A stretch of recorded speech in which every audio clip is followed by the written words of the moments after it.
Welcome in hardcore Penn State football. Penn State has one more tune-up, one more warm-up game before most of national media considers the season truly starting against Oregon in just 2 weeks. Are they going to execute this weekend? Are they going to finally impress upon us like we hoped they would have 2 weeks ago? Also, some AP poll voters have Penn State number one. We got some of their feedback, and we're going to share that with you as well. Let's get right into the episode. Welcome into hardcore Penn State football. I'm Corey Listoki. With me, as always, the great Sean Kane. Sean, how are you doing today? Not too bad, Corey. How about you? I'm doing all right. I did not intro it in the intro, but please make sure if you're watching live, go ahead and like the video, say hi. If you're watching live on YouTube, and if you're listening on the podcast, please make sure you're subscribed wherever you're listening. And, maybe drop us a 5-star review on Apple Podcasts or a 5-star rating on Spotify. Okay, a lot to talk about today.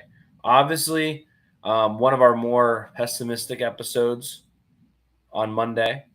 I don't think we need to walk anything back. I did have a couple people on TikTok trying to come after me, trying to say that like we wanted to have a vanilla offense, which, by the way, Sean Fitz backed me up on the episode yesterday on Blue White Illustrated about the fact that they're not playing dumb for no reason. So we're gonna talk a little bit more about that. Elise is in the chat. Hello, Elise. We're going to talk. I reached out to the AP poll voters who had us ranked number one. Now, there's been a lot of drama with the AP poll stuff lately, but I don't necessarily want to get into all of that. But I was curious. I think there's like 5 or 6 people that had Penn State number one.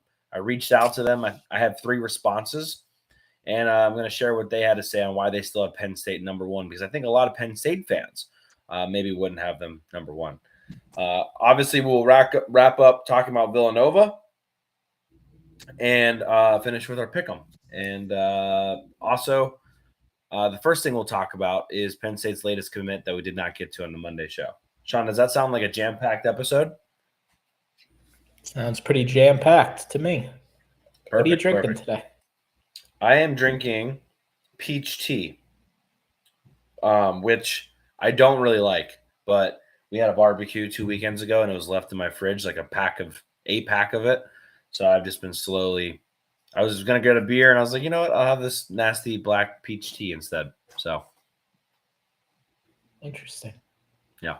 Not that exciting. Is this going to put you in a negative mood again for this pod? I don't think I was in that bad of a mood, but potentially.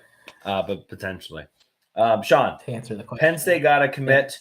I believe it's a 3rd defensive tackle commit in the 2026 class.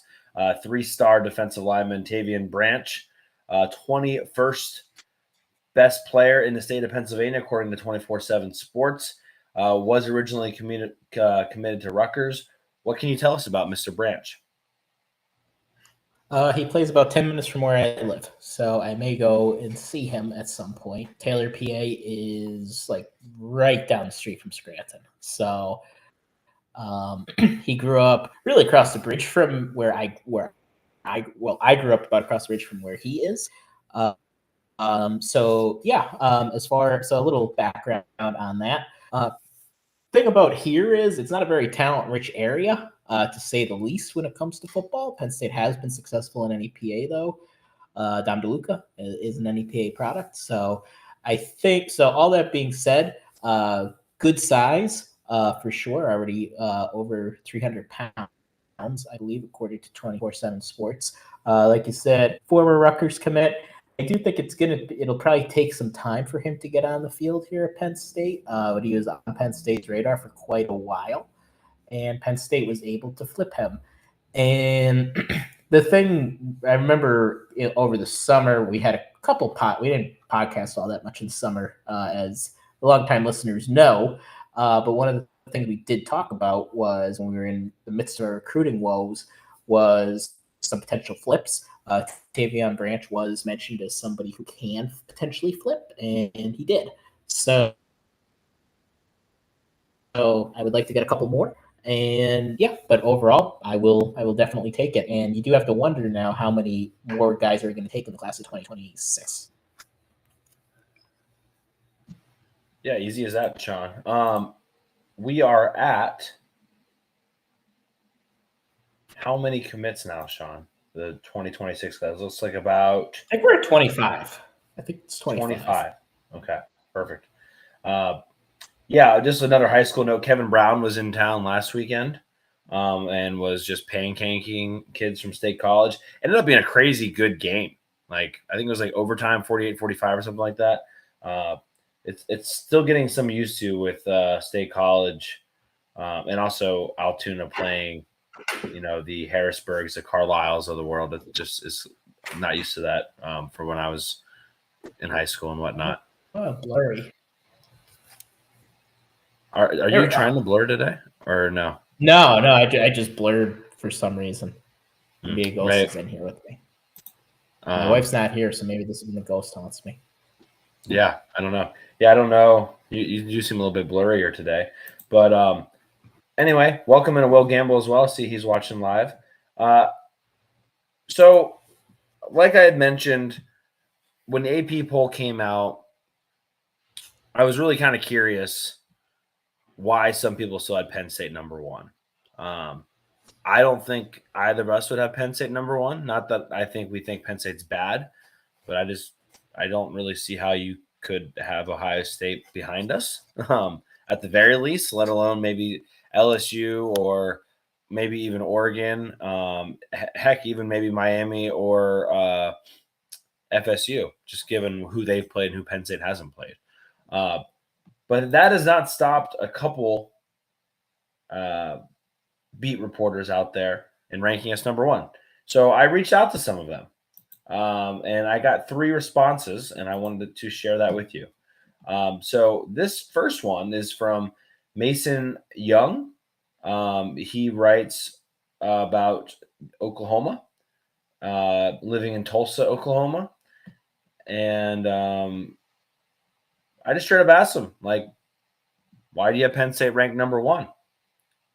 And he said, I think for me, it's just I believe in their collection of talent. If not now, then when with this roster? And then I followed up. Do you have any concerns about Drew Allar? And he said, sure. That Notre Dame interception was unbelievably bad, but at the same time, the backs are good, and I think the receivers will be better this year, and maybe that alleviates some of the pressure on him. Sean, let me get through all of these before we talk about it, because I think you're going to pick up on some themes here that I would like to discuss. The next one here is from Koki Riley, who writes for The Advocate and NOLA.com down there in Louisiana, specifically talking about LSU baseball and football. This was his response. Quote, I think they had the second best roster in the nation heading into the season. I liked Clemson a tad better, but the Tigers' struggles this year on offense have shifted them outside of the top 10 now. I had LSU ahead last week on the strength of that Clemson win, but a poor performance this week against Louisiana Tech and Clemson's recent tumble has made me reconsider that take as well. Penn State has strong quarterback play, an improved wide receiver core, and a defense that looks like it'll be elite again. And then he follows up with strong quarterback play relative to the rest of the country, at least. And then finally, Brian Howell, over there, writer for the Buff Zone and the Boulder Daily, talking about the Colorado Buffaloes, of course. He said, quote, going into the season, I gave them a slight edge at number one because I felt like they had the most complete team and a veteran, talented quarterback. Through 2 weeks, they've done nothing, in my opinion, to show that they should have been moved down. So, Sean, end quote. Sean, I think you're seeing some patterns here. The AP poll voters, they're beat reporters. They have their own things that they got to do. They're not watching all the other games all the time. But I think what's interesting to me is they don't really care what Penn State has or hasn't done to this point. Like, they have Penn State number 1 to this point, basically for the same reason they had Penn State number 1 to start the season. Like, that hasn't changed. Nothing that they have done against FIU or Nevada at this point has really mattered to them. And I think just nationally, I think most people just haven't even thought about Penn State yet. And so I thought that was a little interesting. I thought for sure somebody would at least mentioned, some struggles against FIU. My guess is a lot of these people haven't even seen a Penn State play this year. Like, they have no idea what's going on with Penn State football right now. Like, they have no idea that, what we've seen from Drew Allar hasn't been great. What we've seen from the offense so far hasn't been great. I don't think they're aware of any of that, Sean. And so I think Penn State still has some number 1 rankings, primarily because, well, no one's really watched them yet. Yeah, and that's kind of, when we went up 34-0, I instantly thought this isn't going to change anything in people's minds, because I realized not a lot of people are going to be watching Penn State versus FIU on a Saturday afternoon. They're just not. Like I said, they're going to be covering their respective teams. There had to be a better noon game on at that time. There was Iowa State, which ended up being a good game. And that's where most of the country, if they weren't watching their respective teams, that's where most of them were watching. So it didn't really shock me all that much that Penn State, that the writers would have those opinions, because Penn State hadn't done anything in their eyes to make them waver. I will also say this, though, Corey. If you look at national championship teams from the past, they haven't just beaten everybody that's below them 100-0. Hasn't happened. I looked back at the 1986 Penn State team, and they beat a 5-6 Cincinnati team by a score of 23-17. So it happens sometimes. Now, does that mean just don't worry about anything from those previous games? No.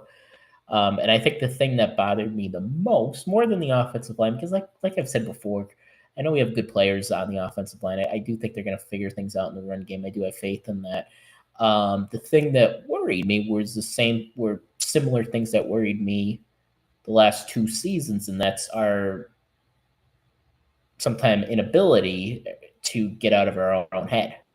So I think that still concerns me, because that did come up, especially against FIU. So it doesn't shock me that these writers are sticking to their guns, just because it, like you said, in their eyes, Penn State hasn't really done much to lower themselves. It's not like we're getting by with like 2-point wins. We're still winning 34-0 in a game that we played pretty crappy in. So that is some perspective. And look, we're all huge Penn State fans, and we're going to be part of, and the long term, or how do I put it? The long form word for fan is fanatic. So we're going to hyper focus on everything that's good and everything that's bad. And we saw a lot of bad on Saturday. So I think as a collective fan base, we're all kind of hyper focusing on every little thing right now. But at the end of the day, Corey, we're still not going to know about this team until we play Oregon. And I think that's what the writers are getting at. Yeah, and I think that's fair, right? I mean, Sean Fitz had a good point about that, right? Where, like, Nate Bauer and him are just talking about, well, they've been trying to do some things they're not good at to become better at those things. And really what's happened is they've shown that they're still not great at those things. But to Sean's point, Sean Fitz's point, I guess, clarify. He mentioned that Oregon knows what they're going to want to do. I mean, it's been the same way since 2023.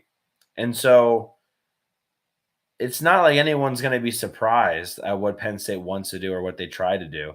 That's pretty much been the same as it's been since Drew Allar was there. Nick Singleton and Kaytron Allen have been there. And that's okay. But I think the frustration came from you can't even do the things you're bad at against the bad teams. I think that's where the Penn State fans are a little bit frustrated with, like, okay, I get not being able to go up and down the field through the air against Ohio State or Oregon, but we can't even do that to FIU. And why? Is it now with these wide receivers a quarterback issue? Or how many different combinations of wide receivers before we try to like figure out what the real problem with the passing game really is? So I think that's where some of that frustration came from. But you're right, Sean. We're not going to know the ins and outs of how good this team really is until September 27th, which does make a very good transition and segue into what Penn State does on Saturday. Because I think some people are hopeful that there is, maybe a changing of thought process with how Penn State approaches this game because they're feeling the heat. I don't think James Franklin's one to succumb to pressure from the outside about anything. And I do not expect James Franklin to mix this up at all. I think they're going to do the exact same thing they have been doing. And I don't expect them necessarily to care how you and I feel about going into the Oregon game after the bye. I think he cares about how him and his team feels. And as long as they feel like they're in a good spot and they've been able to work out some of their kinks and they know exactly what they need to work on going into the bye week, he'll be happy. Yeah, I think a lot of that's true. And look, if we are having a parade down Beaver Ave in January, are we really going to care that we only beat FIU 34-0? I don't think we will. So I think I think we have to try to keep things in perspective. And I realized we were both pretty hard on team in the last podcast, but perspective in life is also very important, right? And I think Dave Bauer also said this, which I think is true. If Penn State was beating these teams 100-0, what would the narrative be? It would be, we're playing all tomato cans. You're not going to learn anything from these games. So, which is also true, that we haven't really played anybody. But is it better to get a little bit tested and know what you didn't do well? Or is it better to just run through teams and beat them by 1,000,000 points? Because do I think we had the ability to score more against FIU? Sure. But we were trying different things. And like I said, that's not even the point. That's not even the part I'm overly concerned about. That's not it. It's can we move on to the next play after something goes bad? Like that's the major thing that I personally am concerned about. Not that we had a punt a couple times against FIU, or we tried to run out the outside zone a couple times and it didn't really work out. It's kind of irrelevant because we know what works in our run game. And I have faith that Anthony Donka is going to get better at guard. And if he doesn't, we do have guys behind him that I think can. So that would fix the run game. We know Nick Singleton's limitations, so we also know what he's really good at. So we'll be able to get back to what he does really well. And we know Kaytron Allen has only gotten better. He's one of the guys on the team that I think has improved. One of the upperclassmen that I think has improved the most from like middle of last year to now. Yeah, I think that's a good point. And I think you're right. Like, I don't expect, for us to feel any better whether or not we beat Villanova 63-3 or 63-60. Well, we probably would feel pretty bad if we give 60 points to Villanova, but I would feel pretty bad about that. Yes. Just some quick thoughts here from the practice today. Zach Sako just dropped a recording of, I believe it was JB Nelson getting pancaked by Chaz Coleman one-on-one. The number was, I thought, JB Nelson isn't here anymore. I mean, I'm sorry, Drew Shelton. But what was weird and why I was thinking JB, nope, I thought it was 56, but it is 66. That's why I was thinking JB Nelson for a second. It was Drew Shelton. So there's just Chaz Coleman showing up. I feel like we will have to mention Chaz Coleman's name on every episode for the next 3 years. So there's our Chaz Coleman point. Other note, James Franklin said that Quentin Martin hadn't been in the running back rotation as much due to some bumps and bruises. So we're up to bumps and bruises count 4 on the season. And if you're keeping track at home. Did he redshirt last year? Quentin Martin? Because if he didn't, it's kind of feeling like he probably should, right? Let me check. Quentin Martin is 25. He is a redshirt freshman.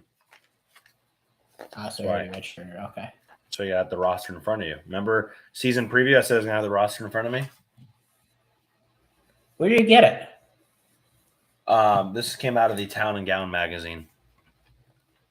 Oh, my grandfather has been looking for a numerical roster desperately. So I will tell him to. Well, I don't know if it would still be available. But you want me to take a picture of it and you can print off for him? Yeah, do that. Also, and Grandpa listens, so you're welcome, Grandpa. Shout out to Stuff Summer Says. I think if he checks his Darian's website, I think they try to do stuff for, I don't know if he still does graphics for phones, like lock screens, but he's got, yeah, I remember he used to. He's got a lot of quirky things on his website, like roster stuff, like stats and records. So there might be something on there that you might be able to find for him as well. I'll check that out. That was not a paid sponsorship, so you're welcome, Darian. Otherwise, not much of note in the presser today from Franklin. They talked about the cornerbacks not really being tested. I don't know who asked that question, but you don't have to worry about that. Give it 2 weeks, and we will see the cornerbacks getting tested. That being said, like, just made me think about the corners. I was actually, too much information probably, but I was in the shower today thinking about the corners, and I was like, AJ Harris, Davian Collins, Zion Tracy, Darius Dixon, Elliott Washington. I'm just like Jameer Joseph. Like, there are so many guys that I'm just like, we really are. If somebody is able to beat us on the outside, then so be it. But like, I can't possibly feel better about where we're at cornerback wise than we probably are right now. I think Terry Smith said it's his deepest group ever. So, and I think Jim Knowles said that Darius Dixon is one of the best freshmen he's ever coached. So, tells you really all you need to know there. Right. So there you have it. All right. Sean, any other final thoughts about see you're doing some things. Any final thoughts about where we're at with FIU? Are we good to kind of make the transition over to talk a little bit more about Villanova? I think we beat the horse to death enough. I think we're going to take Franklin's approach on a Wednesday. We don't talk about the last game now. I figured as much. Just kidding, until we do, but unless we change our mind. Yeah, and I think you're right, though. We did beat it. We did beat that horse to death. All right, well, let's talk about Villanova. Villanova's not very good, Sean. I remember we played Villanova a couple years ago, and we weren't able to run the ball on them. So hopefully that doesn't happen again. I don't even know if we broke 100 yards against Villanova. I don't think we did. I don't think we did either. Villanova, according to Landon Tangwa, is the worst team that Penn State's faced this year. I typically watch, another game of our opponents. I don't plan to watch Villanova versus Colgate. There's better things for me to do with my time. So I did not, and I will not be watching any Colgate Villanova film. Well, I did not either. I was gonna be really impressed. No, I can't bring myself to that. I have a life. Penn State will be taking on Villanova 3:30 on FS1. If you were curious, it is on FS1 on Saturday. Sean, are you making the drive in for that game? I am not. I actually have a funeral. Oh, well, that's unfortunate. Yeah, at noon. My aunt passed away. Yeah, so I will not be attending that. But yeah, you having your tailgate? Yep. Yeah, it will actually end up being a pretty big tailgate this year. So hopefully. Yeah, I think it's supposed to be a beautiful day. We've had really, really nice weather here literally all the time except for last Saturday. Like, it's been perfect here. So more of the same of that. Villanova only has played Colgate this year. They won 24-17 on September 6th. Their quarterback, great name, Pat McQuaid, 6-foot guy, unfortunately from the state of Ohio, senior, been around for a while, threw over 2,000 yards in both 2023 and 2024. Decent amount of interceptions. He's thrown 21 picks in the last 2 seasons, had 1 touchdown against Colgate last week, was a long of a 56-yard pass. So did some decent things. Completion percentage is at 64%. He's been right below a 60% career guy. So a little bit better there. But not overly threatening of a quarterback, Sean. No, and as we talked about, when you have the cornerbacks that Penn State has, not to mention Zachy Wheatley patrolling, and we have the best defensive tackles in the country when it comes to pulling down interceptions. Being prone to turn the ball over going into Happy Valley may not bode well for Mr. McQuaid. You know, one thing I will mention is he does have the ability to run. He only had 3 rushes last week, but managed 41 yards with a long of 28, and had a touchdown there as well. So I don't think he's going to be Chubby Purdy mobile, but I think he's, going to at least make them earn any potential sack that they would be able to get on Saturday. Yeah, and one of the positive things that I think about these first 3 weeks is all the guys that we played were decently mobile. The FAU guy, the least among them, but even he was able to get around a little bit. So that's something to watch out for. Just like, can we be like, one of the problems that I had last week was I thought we gave up. Well, really, I should probably mention Nevada. Thought we gave up too many runs to Purdy. And I thought we were overall just not great against the run against FIU. So I'm looking for us to just take that away and make them throw, because I think good things will happen if we make them throw. Yeah. John, do me a favor. Just bump your camera down just a smidge, and we're starting to lose your chin, which I like to see that full chin when I'm talking with you.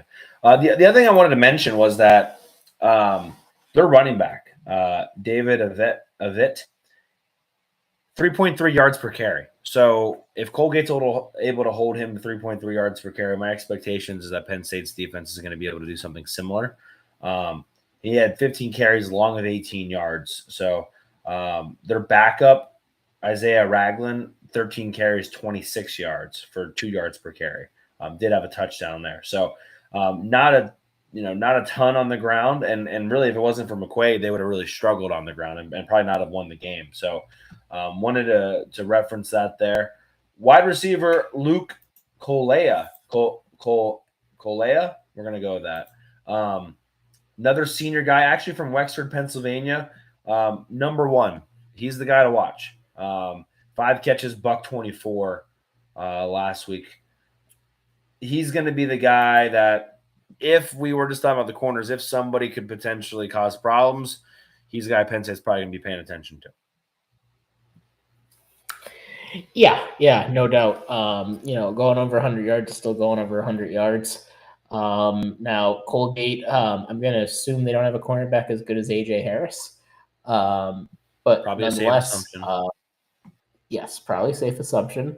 But as I said, because we covered Delaware together, some of these teams do have good players that could play on the FBS level. Maybe a small sample size, but maybe this Luke Colello kid, maybe he's one of them. So you kind of look in a game like this where we could possibly be tested and how we adapt to that. So I could almost guarantee you that the staff is going to be paying special attention to him as one of the guys that could potentially beat us, especially when you talk about their shortcomings in the run game from a week ago. Yeah, the wide receiver, number 16, Lucas Kopecki, 6'3", 200-pound guy. Another guy to pay attention to. He almost was at 100 yards last week. So they got some potential there on the outside. And then the only player I really want to mention on defense is their linebacker, number 10, from Reading, Pennsylvania, J.R. Strauss. He had 8 tackles and a half a sack, I believe. Am I correct on that? Let me double check that. Yeah. 8 tackles and a half a sack and a pass deflection last week. So that's a guy that I'm paying attention to. All in all, they only had 1 sack against Colgate, and they were not able to force an interception or any sort of fumbles. So nothing to really to note there either.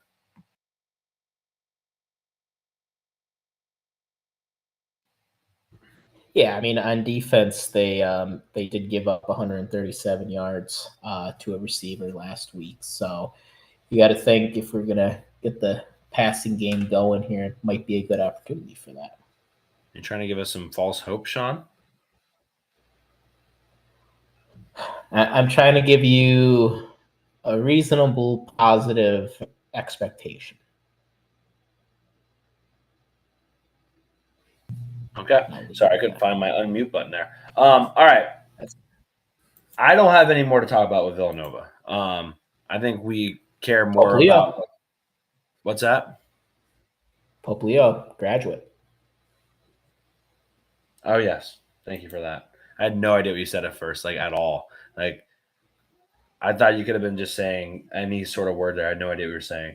All right, let's get into the pick'em. The pick'em is live. We obviously saw a reduction in picks last week because that's what you guys always do, but that's okay. I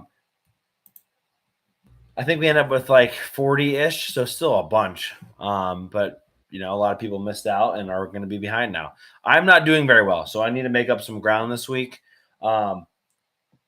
Indiana State versus Indiana. This is basically, I think, as much of a rivalry as Villanova Penn State is. I'm assuming we're all in Indiana to win. Battle Larry Bird. I'm going Indiana. Okay, Sean. This one I didn't think was going to be a big deal, but it might be. New Mexico at UCLA. New Mexico, I think, lost to Michigan 34-17. UCLA obviously is 0-2. Who are you going with here? Taking UCLA. Don't feel awesome about it because I knew New Mexico played somebody tough, and then I looked and I was like, Michigan. Now, I think big question, especially after Michigan's performance against Oklahoma, where I didn't come away too impressed by either team. Maybe Michigan's not that good. I think that is a possibility. But I'm still going to take UCLA here. Just bigger team, Big Ten. But I might take New Mexico to cover because I think the point spread is still pretty big. Yeah, it's unusually big in my opinion. First Big Ten game of the season, Oregon Northwestern. You think the Ducks trip up before heading home, before heading to State College? I think they might run into their first sleepy Big Ten game. We've all been to Northwestern. Is it a noon game? I believe so. I can double check while you talk, though. Yeah, so even if it's not a noon game, it's still, if it's a 3:30 game, it's gonna feel like 12:30 for Oregon. I think it's gonna be a little sleepy there. I think like, they're still playing at the soccer stadium, which just makes it even worse. And they're just coming off a real ass whooping of Oklahoma State, and they have Penn State coming up. Does Oregon have a bye week before us? I think they do. They play somebody.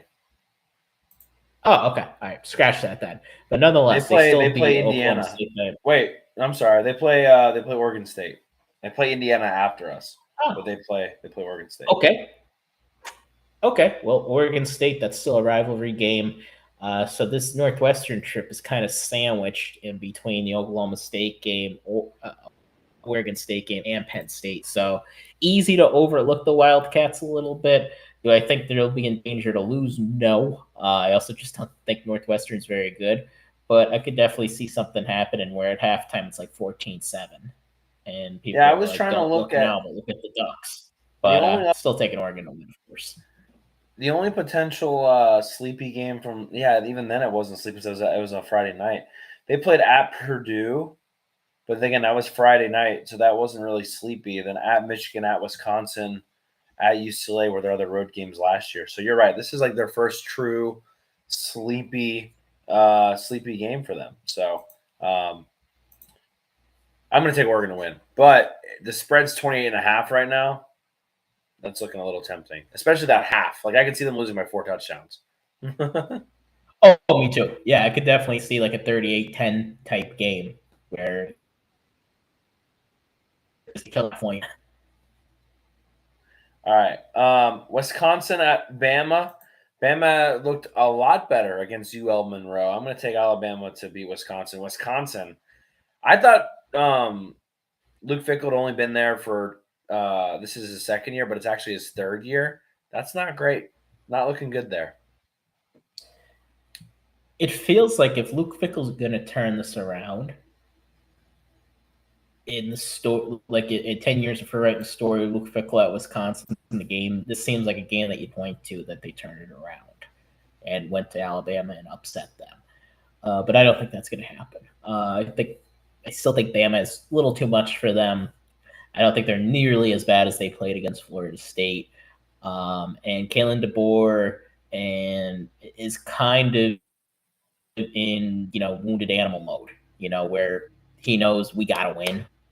And it could be tricky. I'd be more worried if they had to go to Camp Randall, but it's at home. I'm expecting Bama to win this game.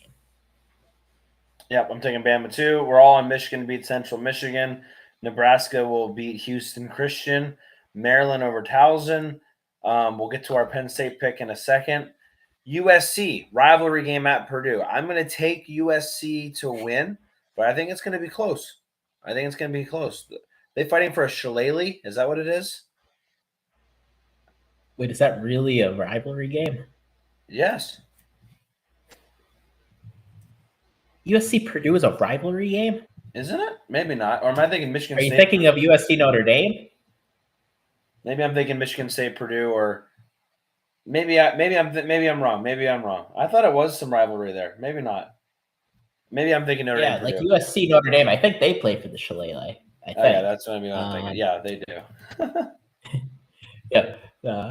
I'm taking USC. I think USC. I was just saying to somebody the other day, there are certain Purdue brands Notre that Dame the national media love. There you go.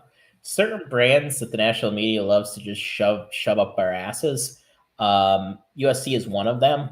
Like people are just like they can't wait for USC to be half decent, and they might be okay this year. They're off to a good start for sure. I think they're going to win on Saturday, but we all need to pump the brakes a little bit.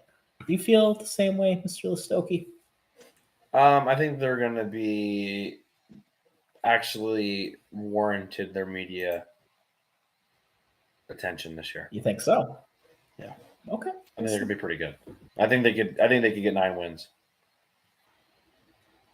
Okay. And hopefully one of them's against Notre Dame. Rutgers will beat Norfolk State. Michigan State's taking on the Penguins. Expect them to win.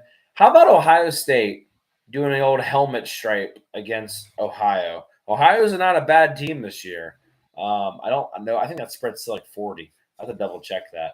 I'm just curious what that spread is. But Sean, how do you feel about the helmet? At least their helmet stripe is more than just one row of white or of blue and all white. I mean, they got at least some gray and black and red in there. Scarlet. I'm sorry.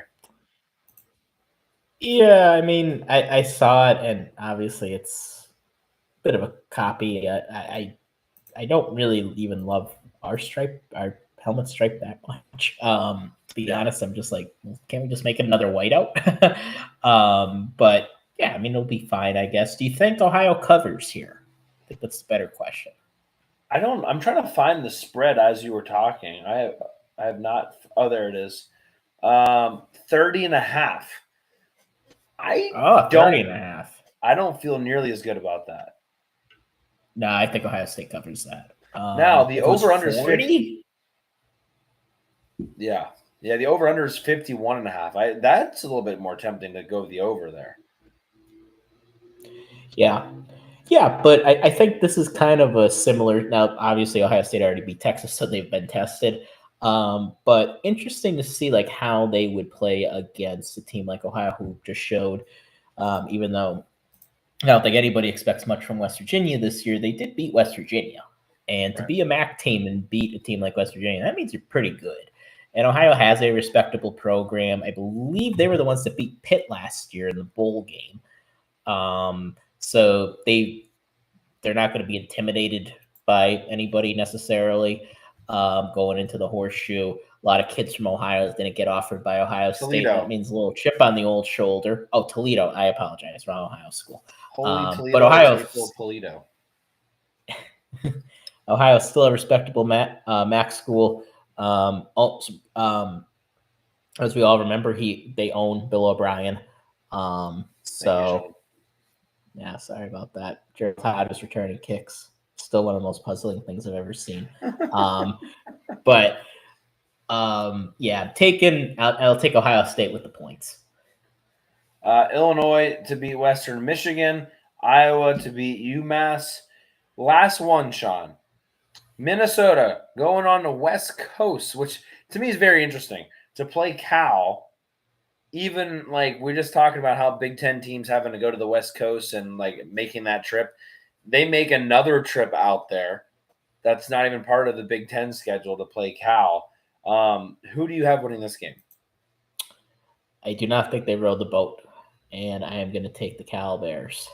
Okay, I'm taking Minnesota only because PJ Fleck says this is one of the best passing offenses they've ever had. I don't even know if it's true, but I love that he said that, and so now I want them to win this football game just because of that. Well, they've had one like half decent pass offense, and the rest have been pretty awful.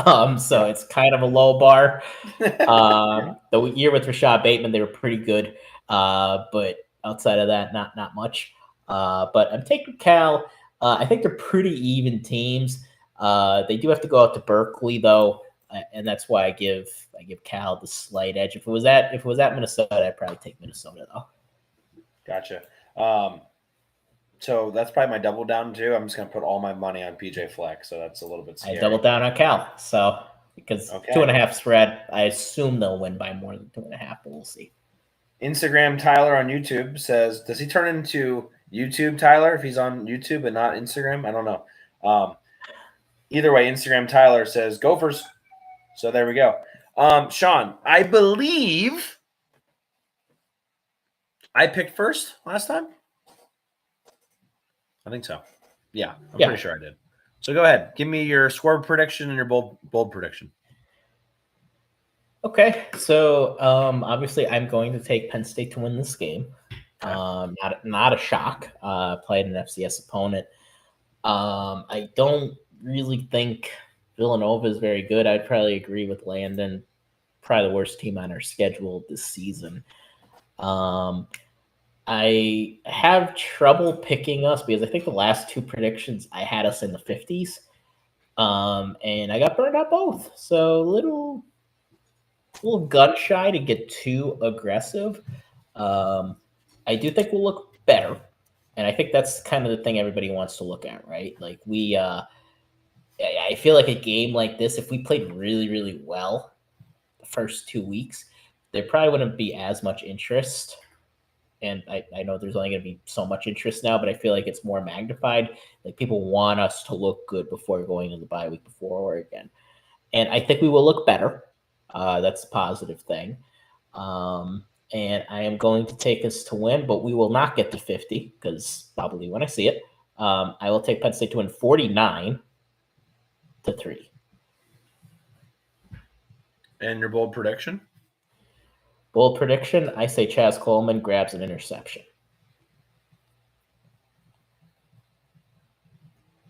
Sean, you're stealing my 49-point total. Or 49 total for Penn State. That's what I had the last 2 weeks. I am not going to go 49 this week, though. I think Franklin is not going to care about outside pressure. I think he's still going to kind of treat this as a scrimmage. That being said, I think the players are going to be pissed off. And I expect them to rebound and execute better. And also, like, I think they just are getting more into the groove of things. Like there was things that were going to improve just by playing more football. So I do see them doing well. And I think the level of competition from FIU to Villanova is dramatically different. I don't think people are maybe underestimating how different FIU is to Villanova. I agree. I've got Penn State winning 63-3, which I again gave away my prediction earlier in the show on accident. And funny enough, Sean, for twice now in 3 weeks, we had the exact same bold prediction. Chaz Coleman interception, and I wanted to just start off with I wanted to be cute, right? Like, oh, the defense line gets another interception. So I thought that'd be fun. Like, I'll throw it on Chaz Coleman because he had the deflection last week. I did not expect you to go that way. So the fact that we both went with a Chaz Coleman interception is actually pretty insane for a bold prediction. How about that? And we do not talk about these prior at all. We do not. So, yeah. And I think both of us, though, have us playing better. So maybe the backups just don't score with my prediction. Because I do think we'll feel better about the way that the starters look. Instagram Tyler says it just needs to be a better result than 38-17. What is that reference? Not sure. Oh, you know what it was? I think it was the Nova game from 2021. That was a final. Is that bad? Yeah, is that close? They scored. They did score some garbage time touchdowns, but yes. Woof. And we also only scored 38 points, which not great. No.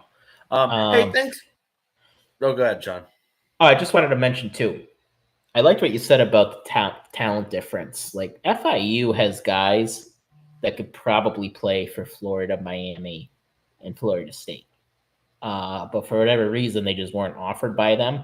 But they have guys that are good enough. That's not the case with a team like Villanova. They just don't. Like there might be one or two guys that can play at the FBS level on the team.